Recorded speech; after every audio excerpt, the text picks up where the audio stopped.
know exactly what we have.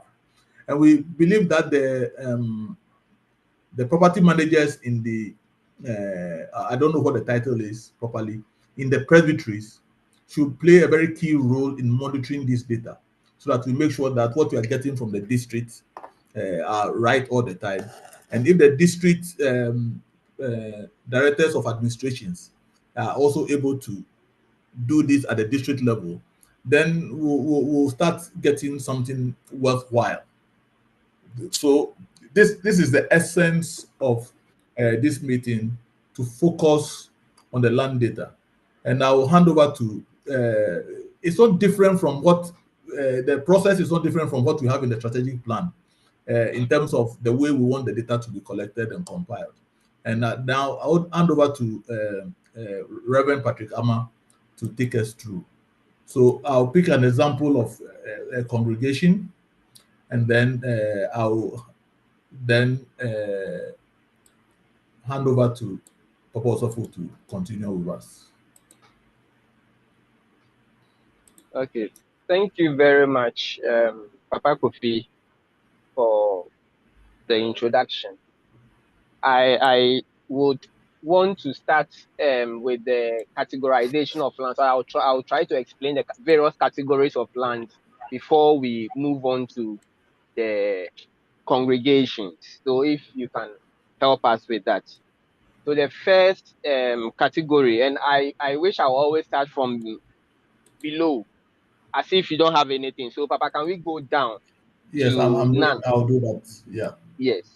So before you attempt to buy a land or you acquire a land, initially don't have anything. You've initiated the process, you've made your payments, or you've acquired the land, whatever. We are talking about documentation now. So as at now, you don't have anything on your land, but you know you have paid for a land, you have something. But if you are asked to prove that, what shows that this land belongs to you, what do you have in your hand? So we started by saying that you have nothing. If you don't have anything, then you choose none, which is the first one. But normally, when you make your payments, you'll be given a receipt. We have done this plan in a way that it fits in all presbyteries or in all regions, because land transactions in various places differs. The way transaction is done in Accra is not the same as Kumasi. It's not the same as northern region. So we have tried as much as possible to merge all these things. So depending on what applies in your jurisdiction, where you are, how land transactions go, then you choose accordingly. So the first thing we have added is that we have allocation notes or receipts. When you made the payment, you might be given receipt. In some places, you'll be given allocation note. Allocation note is a note which indicates your plot number and probably the plot size, indicating that maybe I have maybe family head or the stool, the skin, whoever has allocated this parcel of land to Presbyterian Church of Ghana, and the details is written on the allocation note. And based on the allocation note, you submit to wherever authorities that are supposed to give you further documentation on the land. So what do you have? Do you have a receipt only, or you have an allocation note? You choose appropriately. Okay. Then the next thing is site plan. When you are given the allocation note or receipt, then you proceed to prepare your site plan. Once again, the site plan is the drawings on the land. It indicates the position on the land. It has other details or features which gives us the size of land and where it is located and all that. Depending on where you are, different categories of site plans are prepared. If you are in Accra, you are in Kumasi, you are in Eastern region, you are in Western region, all these areas, there is a barcode site plan that is prepared. You prepare a barcode site plan. But in other areas, it is only approved plans that are prepared for you. Barcode plans are also approved plans anyway. But with the other places like Cape Coast, you will not see the barcode behind the site plan. So that is just by the way, but you need a site plan which will indicate your size of land and then the location of your land, the particular land that you are being allocated. Then the and next and, thing, and, and and who it belongs to. So your name will also appear on your the name will also site plan. appear on it. Exactly. Thank you very much, Papa. The next thing that you talk about after the site plan, then you proceed to the preparation of the deed or indenture. You proceed to the preparation of indenture. So the site plan is used to prepare the indenture because you have the size of land and everything which has to be described in the indenture. The indenture also tells us the parties involved in the transaction. Maybe either the chief or you bought it from an individual or wherever, then the church. Then after the deed has been prepared, it has to be signed.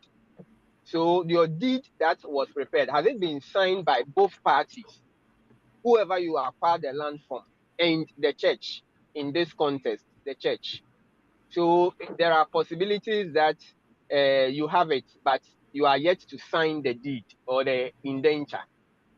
You have to also choose by this. The other one is called the partially signed indenture. So all these things are in steps. So maybe when you acquired it, the chiefs have signed their portion, but the trustees have not yet signed their portion. So you choose partially signed. If the trustees have signed, the chiefs have not signed, it is partially signed. From there, you move on to the next step, which we call fully signed, where you have both parties executing the indenture. So the chiefs or whoever you acquired the land from are signed, the trustees have also signed. Then we call it fully signed indenture. Now, another category of land that we have is the missionary deed. The missionary deed is the land acquired by our missionaries. In our local term, we call it the Salem lands. So all those lands are already registered lands. They are registered land. At the time when it was acquired, the registration at the time was valid and it was done. Only that because we have updated our system in Ghana and Lands Commission have also updated their system, the kind of registration that is done those times, they register the deed, that is the indenture, and not the position of the land, without the position of the land. So anybody who presents a document, it can be one position, but because it is the registration of the deed, they can register both for the person. But meanwhile, they are talking about the same land.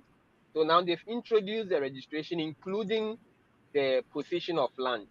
But ours at the time wasn't done that way, but it has been registered fully, and it is called the missionary deed. So anyone who is sitting on a missionary land or a Salem land has a missionary deed. You may not have it at your congregation, but we do have it. So if you are not sure, but you know that it's a missionary land, all you have to do is to consult either your presbytery or the head office, and we can get you that document. So if you know it is a Salem land, just get in touch with us. Then that is what we call the missionary deed. Then when you have your missionary deed, the next step that we can go also is called the registered deed. That is the registration of the land itself. And depending on your jurisdiction, lands are registered differently. So in a place like Eastern region, they register the deed and it is called a registered deed. Over there, they don't have land title. So in areas where they don't have land title, all registrations done in those areas are called registered deed, or we have called them registered deeds. And those registered deeds are complete valid documents, fully registered without any challenge. If you bring it to an area where they have land title, it is equivalent to land title. The competency of that document is the same as you having a land title. So that is what we call the registered deed. In Western region, we have registered deed also over there. In some parts of Asante region, we have registered deed. From there, you move on to land title. But before I go on to land title, let me come back to registered deed again, because there are some areas before land title was introduced. What was done was the registered deed. So it is possible that we have registered our land during that time. So we have the registered deed. It is also valid. However, with the introduction of the land title, if land title has been introduced, then we have to go back and update our documents that we have to the land title status. So anywhere you have registered deed and land title has been introduced in your jurisdiction, you take the same registered deed that you have and submit to the land commission for update, and they will update it and give you a land title. So land title is the highest form of registration in land titled areas like Accra, like some parts of Kumasi. We have land titles there. So these are the various categories of land documents or registrations that we have. So we will move on to the congregations. Patrick, before you go on, um, what is important is that one piece of land in the particular area will have documentations only at only one stage of these. You cannot have both. You cannot say that you are fully signed indenture and partially signed indenture. It's either you are partially signed indenture or fully signed indenture. And like Papa Osofo has described, we move from the lowest to the highest. So if you have a fully signed indenture, it cannot become a partially signed indenture tomorrow unless you made a mistake in describing it as a fully signed indenture. Then that means you have to notify us properly that you made a mistake, so we should correct our records. So the expectation is that your quality of registration should be starting from the lowest point and increasing to the top. And once you read a registered deed, for most of us, we are at the top of the rank. For few places in Accra and Kumasi, you now have to, if you have a registered deed, it's not the top of the rank. You have to go to land title certificate. So, for instance, if there's a piece of land from Kwau and it says that, or we have a report from Kwau and says I have land title certificate there, it's not correct. If I get a report from Western Region and it says there's land title there, it's not correct.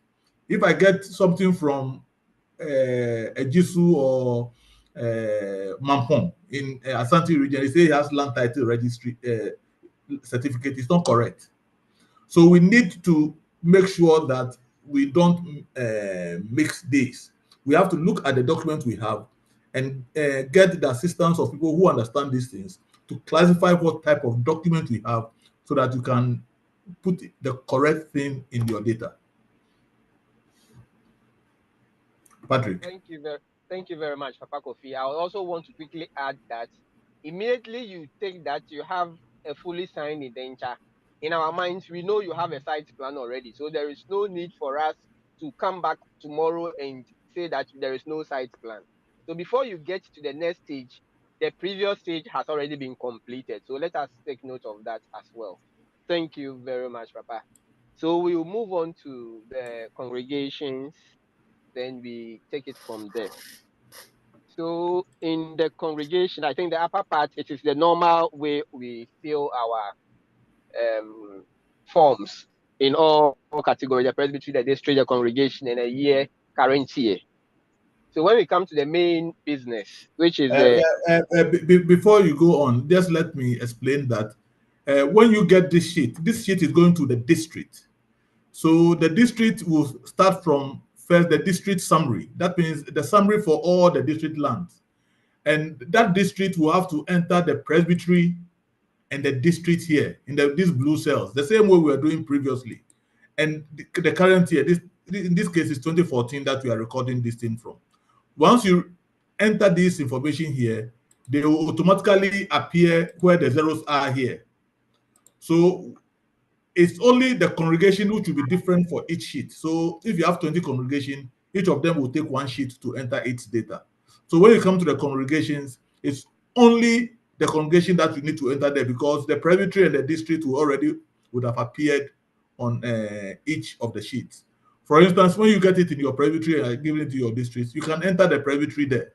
So when they get to the district only has to enter the district for each case. So this is the way we can proceed on that. Thank you. Please proceed. Thank you, sir.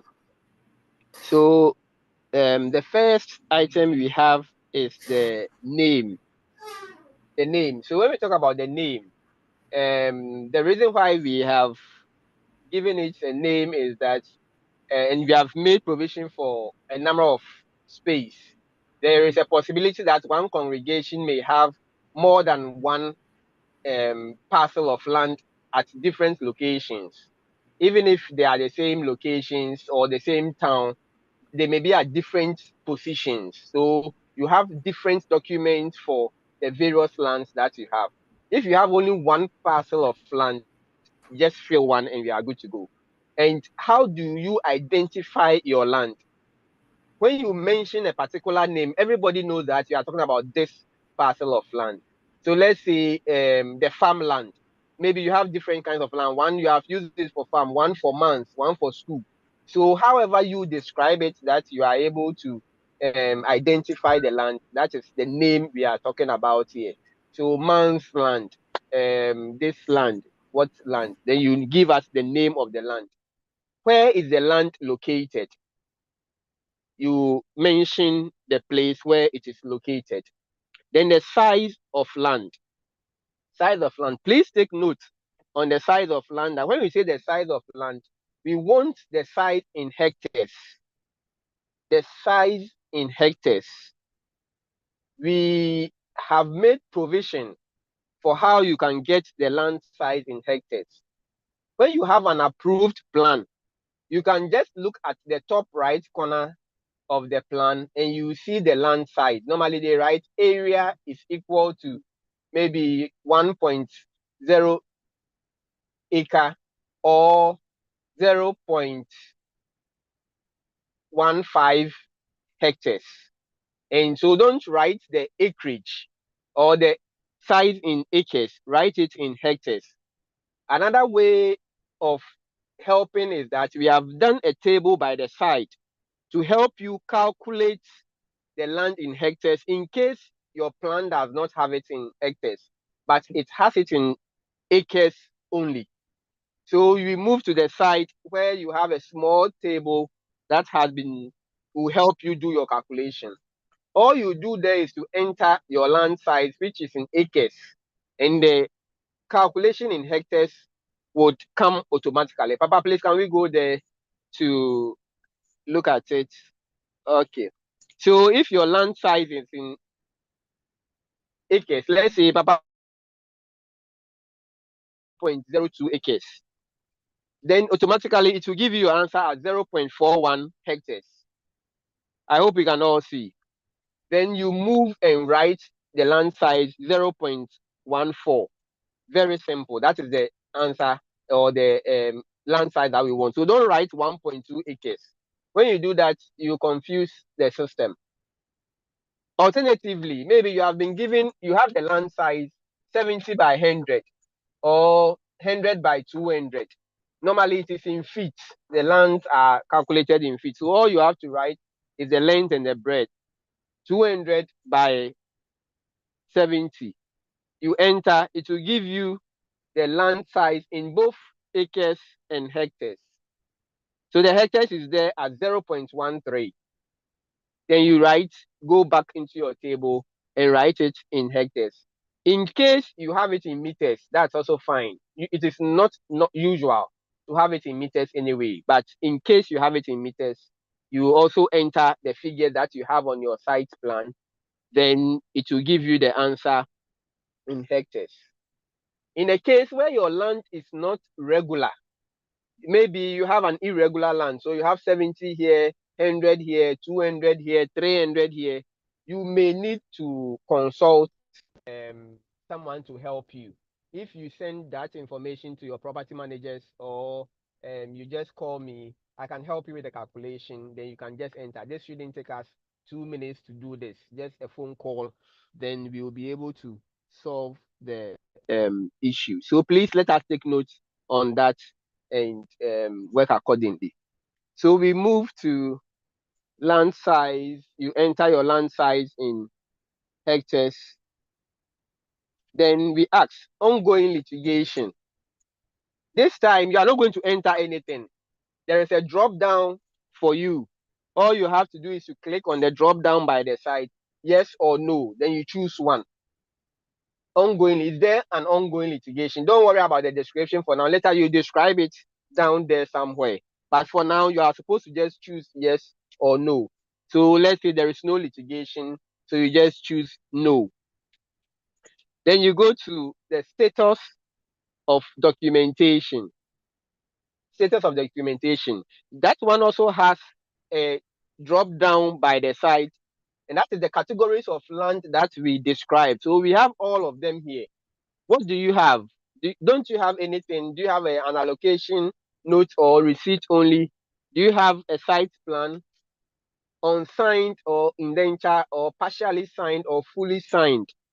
Do you have a missionary deed? Do you have a registered deed? Do you have a land title certificate? So whatever you have, you choose one. Please, when you are not sure, just confirm from the property managers. You may have a document and you don't know the kind of documents that you have. From the explanation we've given, everybody should be able to identify. But in case you are not sure, when you contact the property managers, they will be able to confirm for you whether what you have is a registered deed or a fully signed indenture. And as Papa Kofi said, you cannot have a fully signed indenture today, then the next form you bring, it is a partially signed indenture. We beg. We are going forward. So anytime there is progress, it has to be forward looking. And some of the processes are not 1 day, 1 month, 2 months process. So we appreciate it. In case you have a fully signed indenture and you have submitted at the Lands Commission and it has not yet come out as a registered deed or a land title, don't force yourself to say, because last year I reported on a fully signed indenture or a missionary deed, this year I have to go forward by force. No. If you are not yet there, we understand that the system sometimes takes some time. All we have to do is to put in more effort to get it out. This system helps us to monitor, to also do follow-up so we can report progress. So this is for the filling of the congregational forms.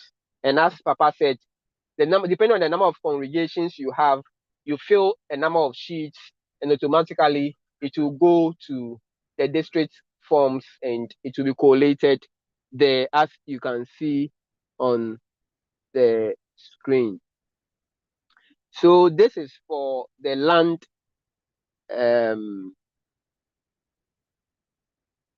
filling of the land data form. This is for the filling of the land data form. And when you go down, you also see that the tabulation has also been done down there nicely.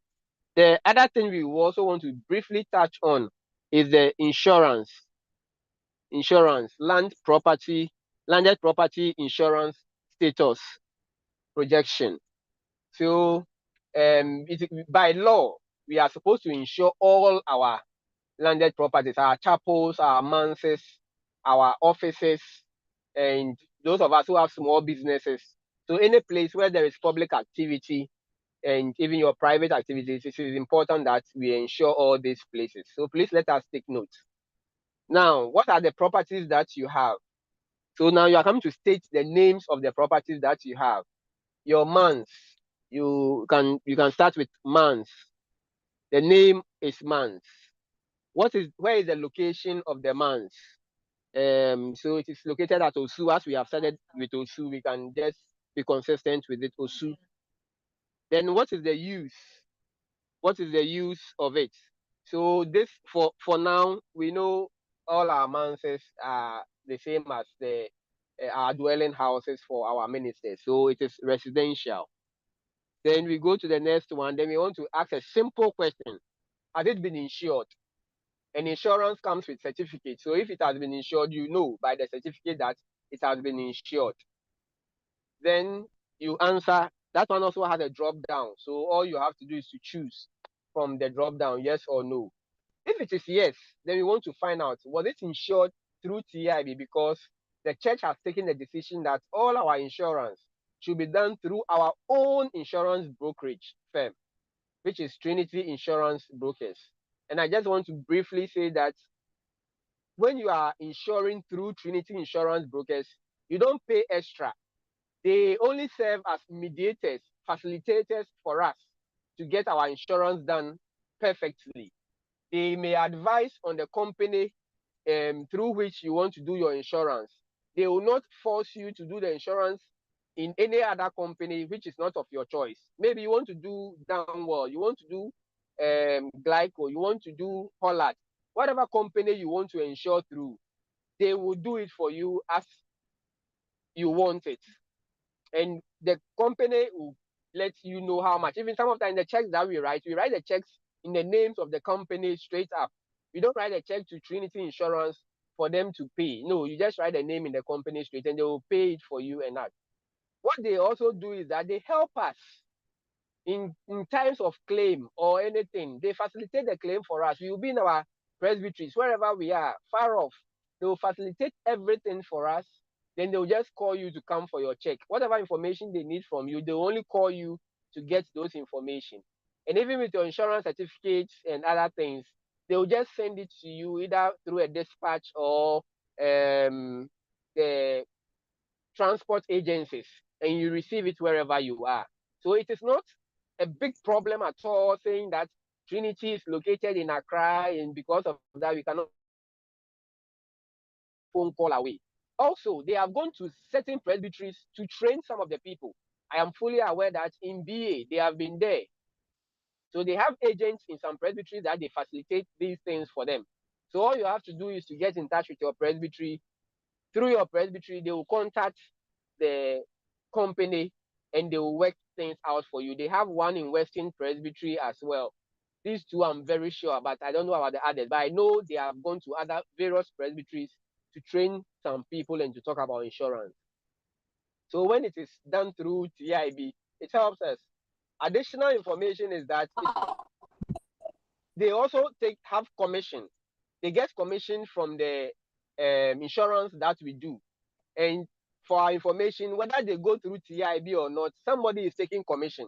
So if we don't use TIB, somebody else will take the commission anyway. So why don't we do it through TIB? Then the commission remains with us as a church. We gradually, TIB can grow to become a fully fledged insurance company. And now we can do everything by ourselves. But until then, they are brokers and we want to use them to facilitate all our processes and procedures. So all we have to do is to choose yes or no on that. So this is what the main reason why we are gathered this evening for this training. Maybe Papa Kofi will just conclude, add a little and conclude. And if there are any questions, we take them up and we close. Thank you very much. I just want to add to what you said on the insurance to say that this policy of insuring through TIB is not only for the landed properties, but even for our vehicles. And almost every presbytery has vehicles, and all those everything that we are insuring, we can use them as brokers, and not just the though this one is focusing just on the landed properties, but the policy of the church in terms of using TIB is for all insurance and not just the landed properties. Yes, so the essence of doing these things is that when you fill in the blue sections here on the each property that is owned by the congregation, it is tallied at the bottom. As we know, the insurance is tallied here. So total number of landed properties you have, total insured, and total through TIB. The same way also happens for the land documentation. Again, we've only entered one here. So you see that when you come here, it's only tallied, totally fully signed indenture as one. And the total number of lands you have is one. And the area of the land is 0.41 hectares. It's important that the land is entered, the area is always in hectares, so that when we add them, we are correct. If you enter some hectares, some in acres, when we add them, it doesn't mean anything anymore. So please make sure that we always convert to the hectares. Now, the essence of this sheet, it's been done for, this is a district template, and it will be shared immediately after this workshop. That the district, when the district ensures that all the congregation, so the style, the approach is that if the property managers in the presbyteries can get the districts to understand this very well, then the district will organize and get all the documents, let all the congregations in under them bring the documents to them, get somebody who has the expertise to inspect the documents so that they can be, the land document can be filled for the congregation. And once this document is filled for the congregation, the district compilation starts taking place.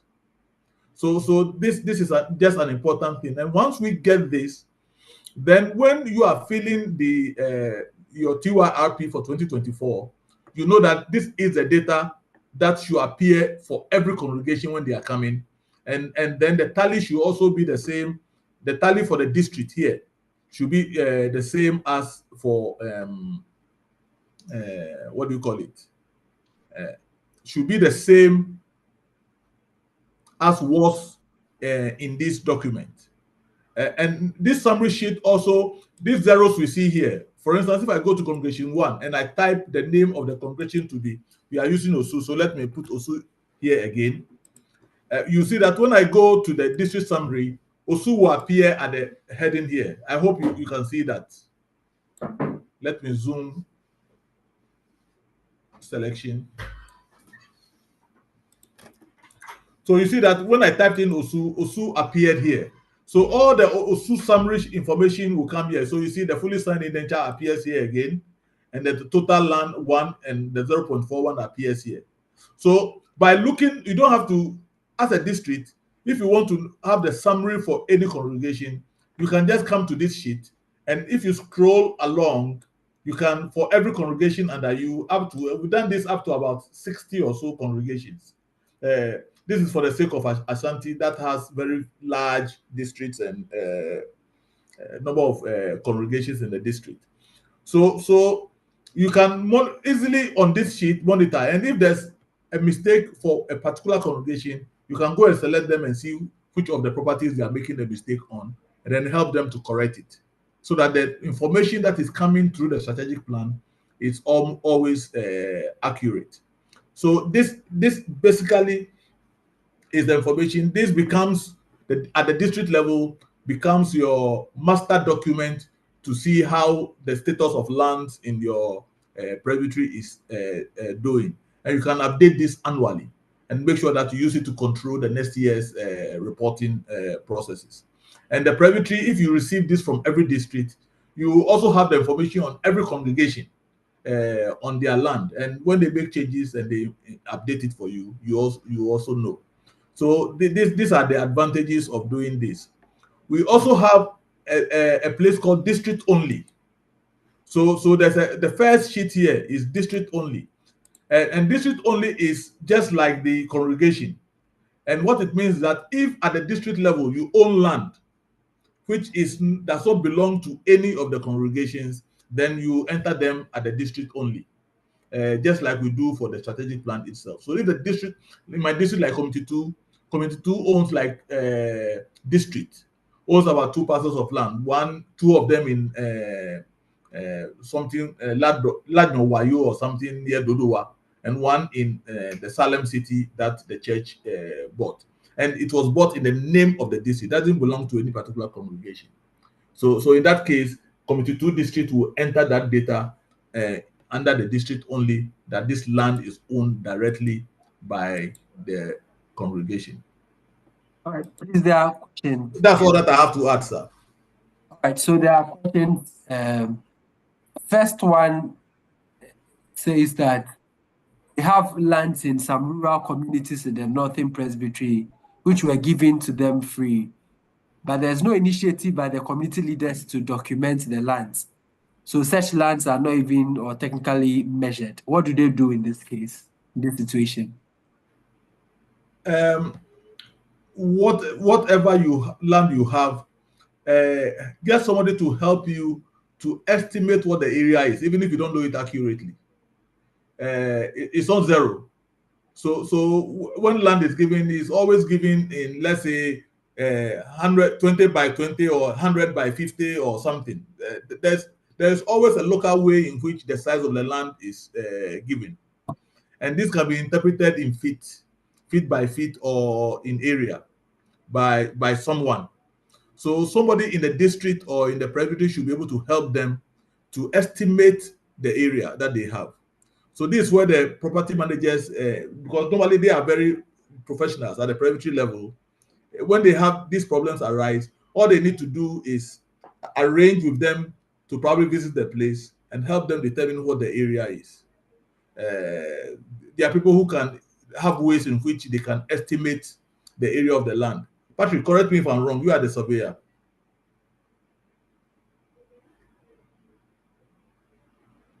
Okay, so thank you very much. Yes, Papa. That is it. But this is That's what true. the That's true. question that the person asked. Yes, lands have been given to you. Sometimes because we are a church, we think that when the lands are given to us as gifts and we accept it, and that is all. No, we should go forward. We should continue to ask for documentation. So we go ahead to do something we call asida. You thank the people for whatever they have done for you by the land that they have given to you. And whatever items you use for this thanksgiving or asida, you mention it in the document. In every document, there should be a consideration. So in the case where you did not buy, but it was given to you as a gift, you have to mention what you gave. So I gave 2 bottles of schnapp, or I gave 10 CDs to say thank you. I gave a goat to say thank you. You mention it in the document as a consideration. Without that aspect of it in the document is not valid. If somebody gives you land as a gift and you don't perform asida, or you perform it but it is not recorded in it, and in future they said you did not perform asida and that the land wants to revert back to the owner, they can use that clause to take back the land. So we plead that anytime we are giving lands, especially for free, let us go ahead and employ surveyors, qualified surveyors. Let's get the site plan done. Let us go and say thank you to them. If they are unable to give us the documents, let's engage a lawyer who will help us draft the document, which is a deed of gift to us. Then we'll get them to endorse it that they have given to us this land. An incident happened in Accra where a land was given to someone. An appreciation was done even in the church. A citation was given. In future, the children came back and said that they are taking back the land, but the father did not give the land to the church when the father died. They said, "Oh, we even showed appreciation. These are the pictures." The issue went to court. They said, "Oh, the father did a lot of things for the church, and this is one of the things the father did, and they were showing appreciation, but it wasn't for this particular land." And because of that, we lost the case, and Oh, the wow. children took back. Papa, oh, you are not aware of this. This is Kanda Nantoman, is what I'm talking about.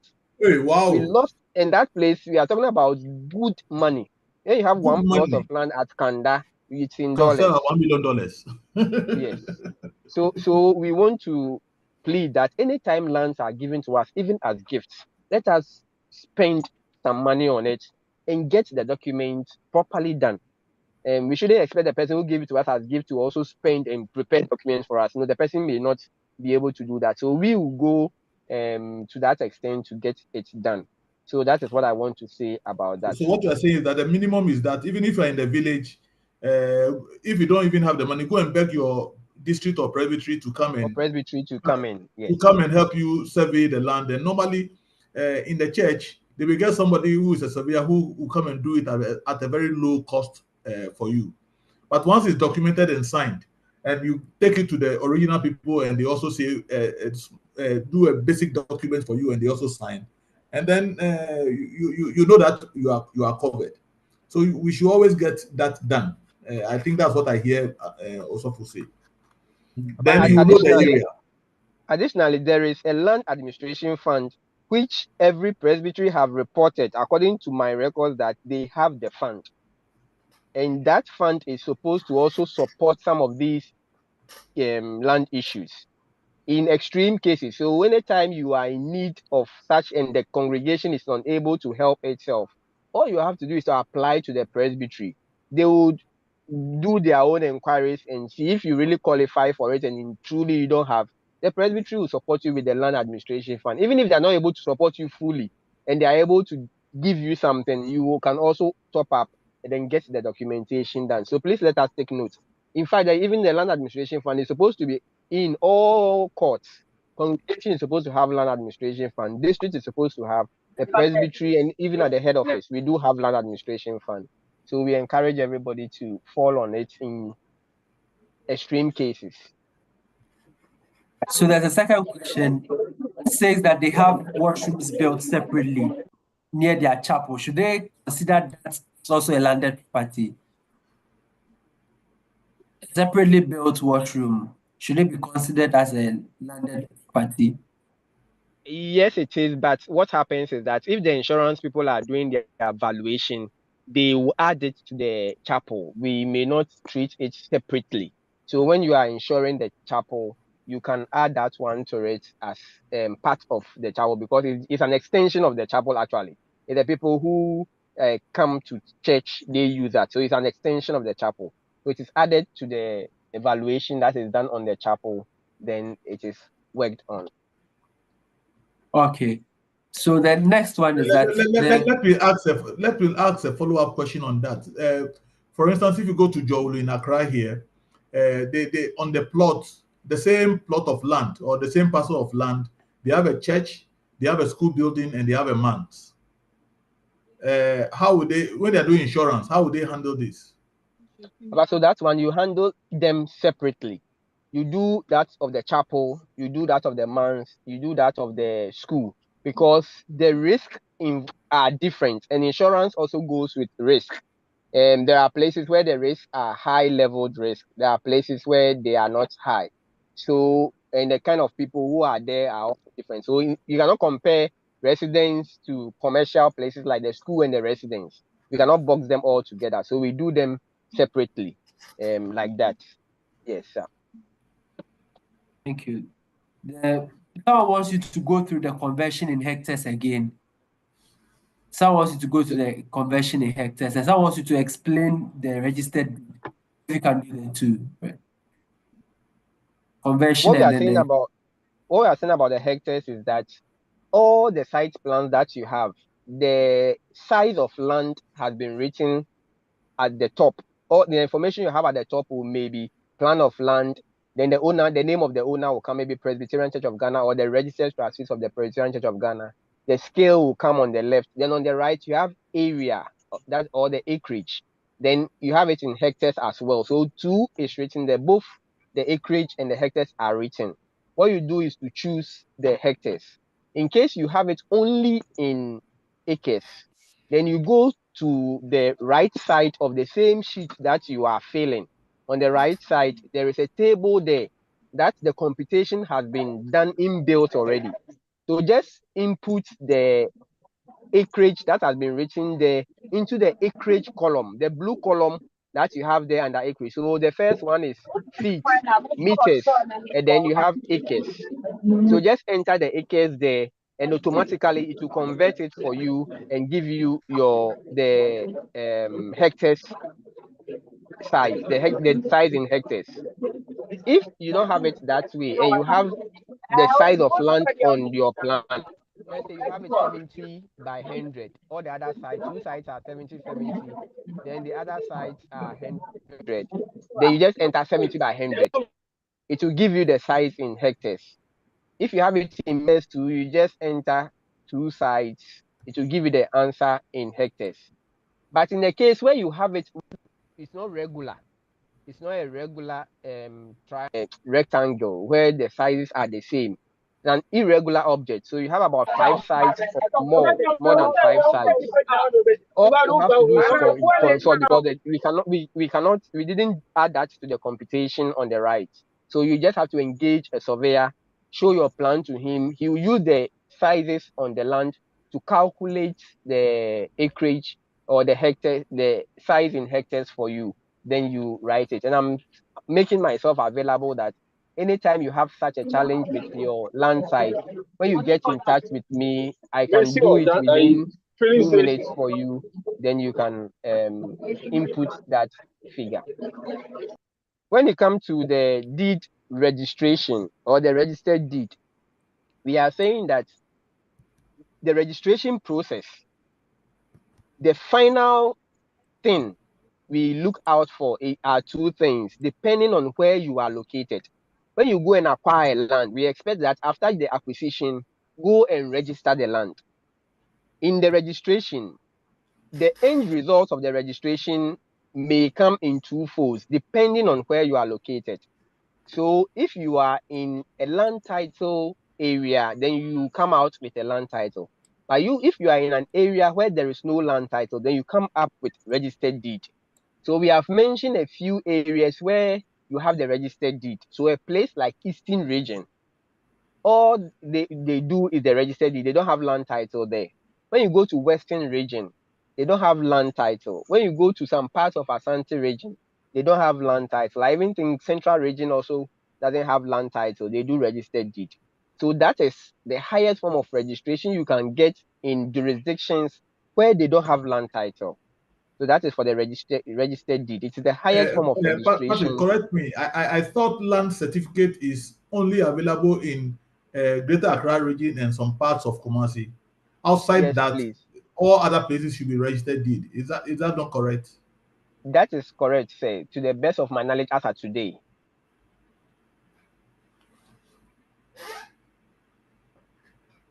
So if you are not in Accra and you are not in Kumasi, not even all parts of Kumasi, then you should expect registered deed as your highest form of registration.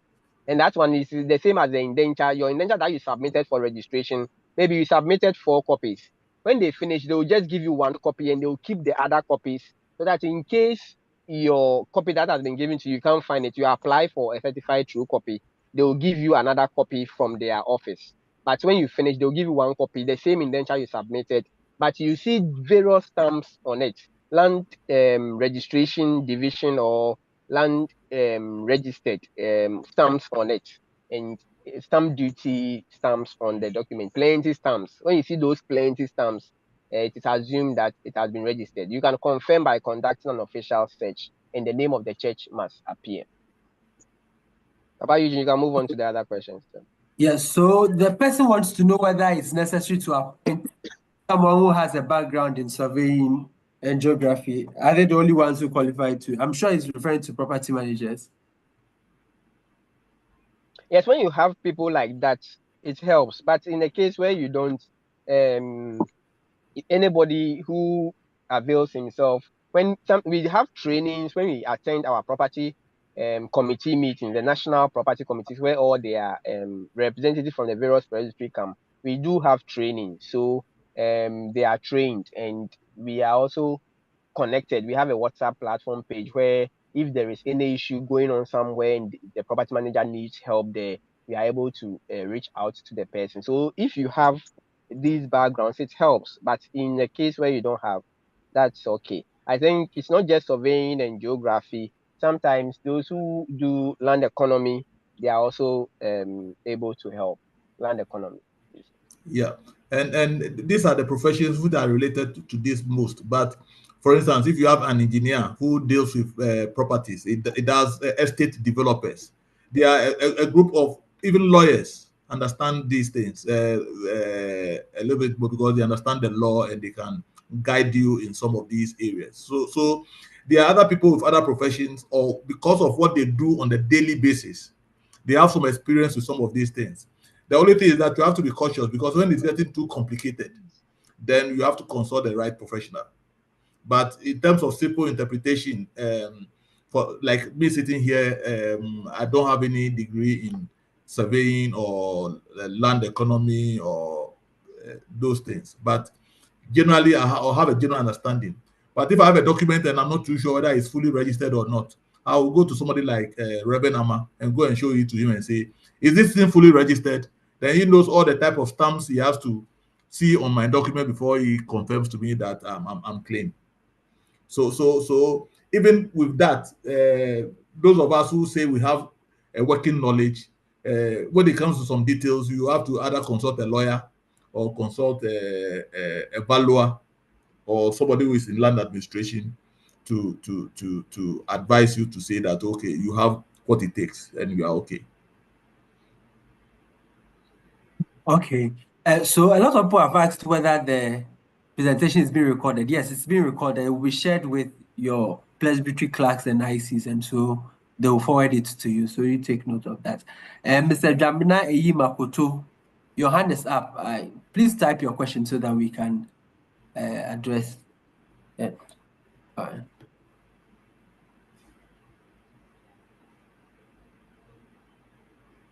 So whilst we wait for him, maybe we can give our concluding remarks and then we'll call it. Okay. Any concluding remarks? Also for our engineer. Patrick.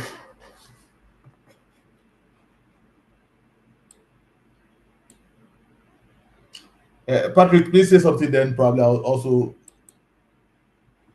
So thank you very.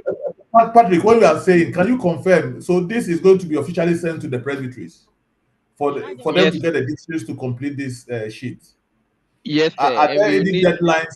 Are there any deadlines in the pipeline? Please, Papa Eugene will take care of that. Before the congregation submit their TYRP, which is 7th January. Okay. Okay. So, Papa, I want to thank you all for the opportunity. We want to encourage that we do our best to work on this. If you have any challenge, let's get in touch. What we are saying is that land documentation and issues are quite expensive and they are quite cumbersome. They are quite difficult to work with. So we want to say that we shouldn't give up and we shouldn't think we are being frustrated, but we should do our best to do it, because when we are also able to do it, it saves us a lot of troubles and a lot of costs. A lot of troubles and a lot of costs in the future. So we pray that we are able to do it. The little relaxation that we have will cost us so many battles in future. Even sometimes we are having to go to court for these things. Another thing is that, as though we are talking about the strategic plan, I want to encourage that we also possess lands. Vacant land shouldn't be left vacant and unattended to. We should find a way of protecting them so that we all be at peace. Papa, thank you very much for the opportunity. Yeah. Thanks very Reverend, much. The line is breaking. Sorry. Thank you, Papa Osofo, for this. So this is an effort to make sure that the land part in our strategic plan, the TYRP that we are going to submit in 7th January by the congregations, and also their annual report for 2024 will have the right land data according to the format that we've gone through. So this is the first line of effort. And the second advantage of this is that this database, if it's compiled and checked properly by the districts and the presbyteries, will form the database to which we'll revert to anytime we get information from the congregations and we think there's something wrong. We can use this to correct it before the data comes upstairs. This becomes a very important tool, and that's why the property managers for the presbyteries that have a network with Papa Osofo Ama, if they help in getting this done, then this record can be periodically updated by them. So then we'll know that when Reverend Ama is asked, how many pieces of land do you have in the Presbyterian Church, he should be able to answer. And how many of them need some action, he should be able to answer that question. And that is where we want to reach. You too, in your presbytery, when you are asked that question, you should be able to answer that question. And we all want to reach that position very quickly. Then before we start looking for more complicated databases for our land and all those things. But this simple database should be able to help us to move forward. I'm grateful for this opportunity, and hopefully today is Thursday. Hopefully this can be shared to the presbyteries by tomorrow, and then they are given a deadline to get the feedback. At least if the feedback gets to the presbyteries and the presbyteries are working on it, we can take our time to work at the national level. But we want the presbyteries to get it right the first time. So the presbyteries should take this as their project. We are only providing the template to help them get this thing out of the district. We will later on once do a similar template where the data collected from the district can be compiled by the presbytery at the presbytery level. We can do something similar to this for the presbyteries also. So thank you very much, and may God bless us all. Papa, please, All right. before you go, I invited the chairman of the National Property Committee. I think we can allow him to also say a word. Right. So before he says it, there's a concern here that the thing is geared towards those in Ghana. So there's a concern here that what of the overseas, how do they, whether the same thing will apply to them? I think maybe we didn't consider that. Yes, really. This is really geared towards Ghana, because the terminologies and things you are using here will not apply to Europe, and it may be different in the US. But the difficulties we have with land title and things, I don't think they have the same difficulties. I think it's more regulated, and if you are using a piece of land, it's likely that you have the highest form of registration or documentation to cover it. So It's not too so they are worrying, not, are but they supposed to complete this document, or they are not? Secretary can kind of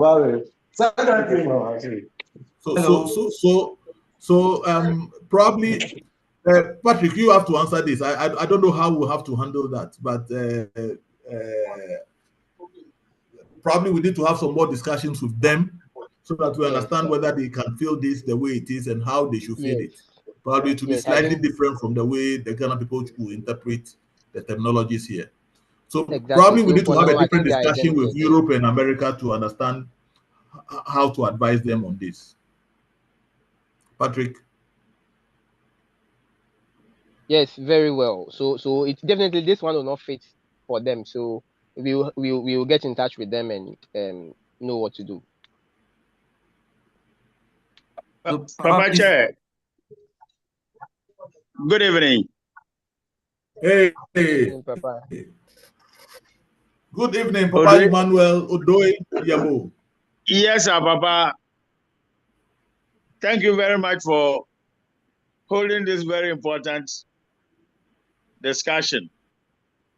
For those of them living outside, the important thing is for them to hand the original documents to us here. After they've done photocopies to hold there, then we will store it in our records here in Ghana. And at any particular time, we can make references to it. That is how even the government of Ghana does its things. We have the Regina House in the UK, and most of the documents all over the world, we had copies in our records at the Lands Commission. It, of course, those passes through the Ministry of Foreign Affairs and it comes. So we'll do the same thing here for our counterparts outside the country. So they give us copies of the documents and then we file them here in Accra. Does that answer that question?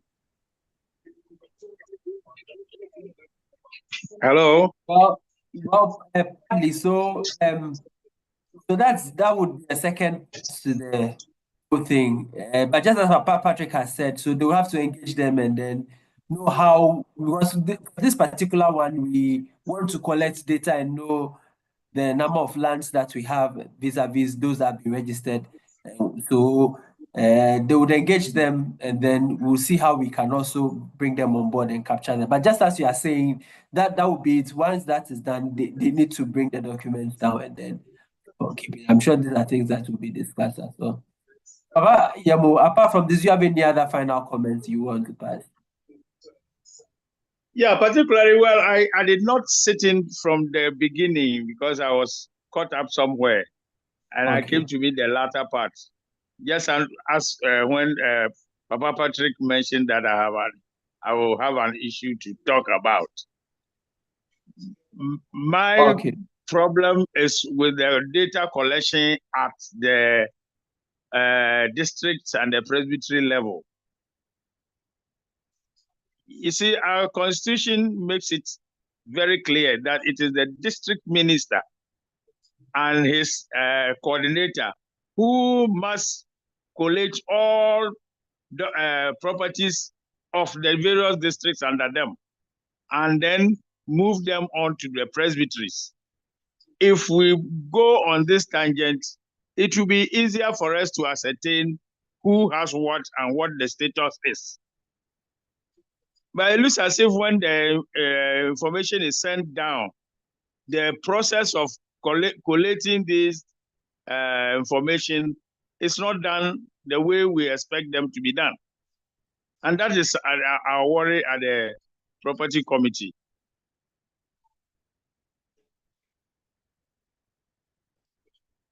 Well noted. So we believe that this exercise will help to improve the situation so that we'll be able to have accurate data on our land records.